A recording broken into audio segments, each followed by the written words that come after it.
Саламатсыңарбы балдар, саламатсыңарбы кымбаттуу окуучулар. Силер менен кезектеги онлайн сабагыбызды баштайбыз. Анда кыргыз тили жана адабияты мугалими Тагаева Сапаргүл Назимовна болмокчу. Келгиле сабакты жагымдуу маанай менен баштайбыз.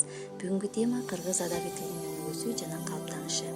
Кыргыз адаби тилинин өнүгүүсү жана калыптанышы тууралуу маалыматка ээ болосуңар. Тема тууралуу ой жүгүртүрүп, салыштыруунун негизинде өзүңөрдү ар тараптан өнүктүрөсүңөр.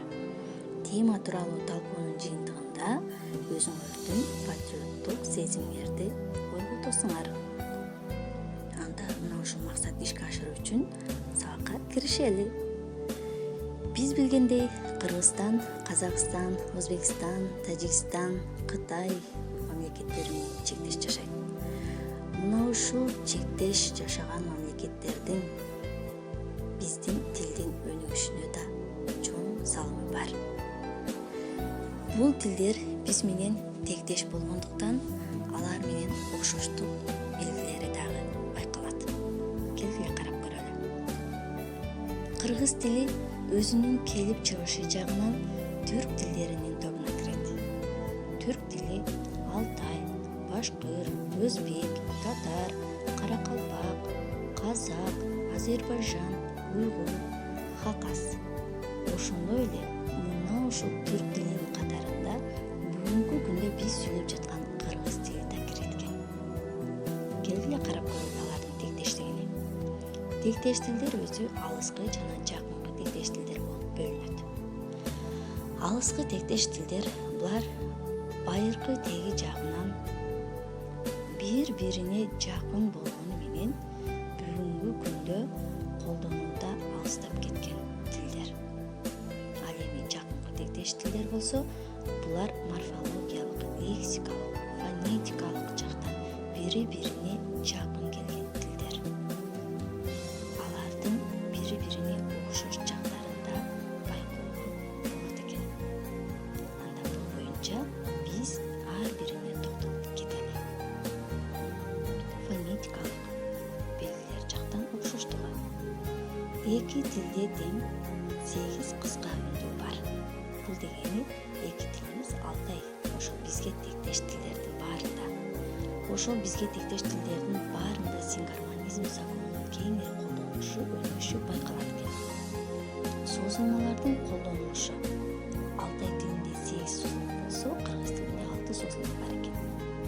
Ал эми кыргыз Алтай тилдеринде лар мүчөсү бирдей вариантта колдонулат. Ал эми лык мүчө эки тилде тең луу түрүндө өтөт. Келгиле карап көрөлү.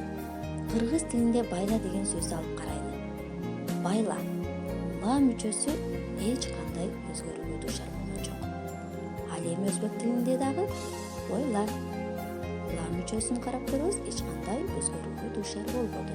Демек тектеш тилдерде окшош байкалып жатат. Алмалар. Лар мүчөсү. Өзбек тилинде алмалар. Мында дагы лар мүчөсү эч кандай өзгөрүүгө дуушар болгон жок.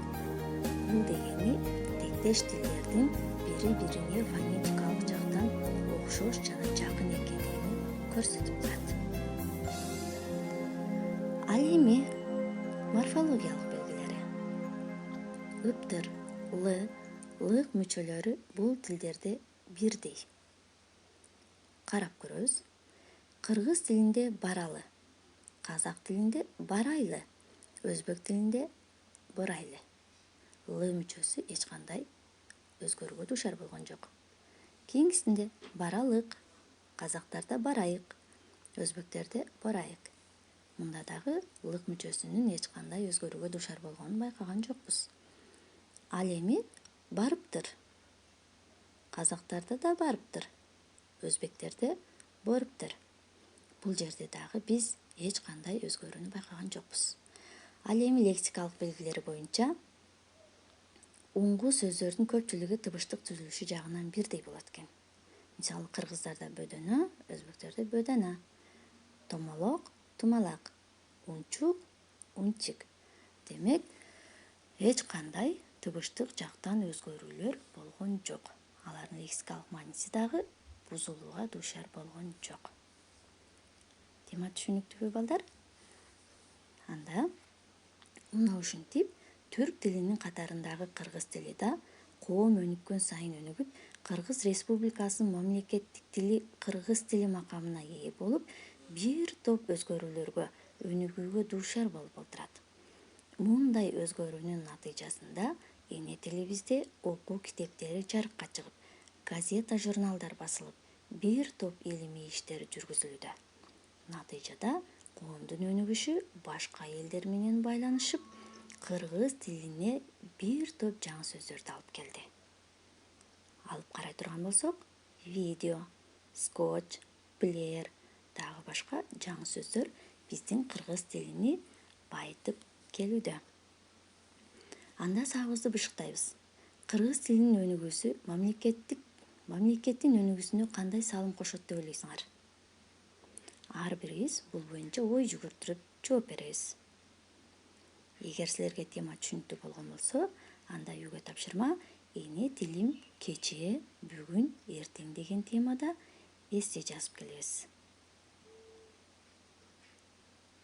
Анда саламатта болгула.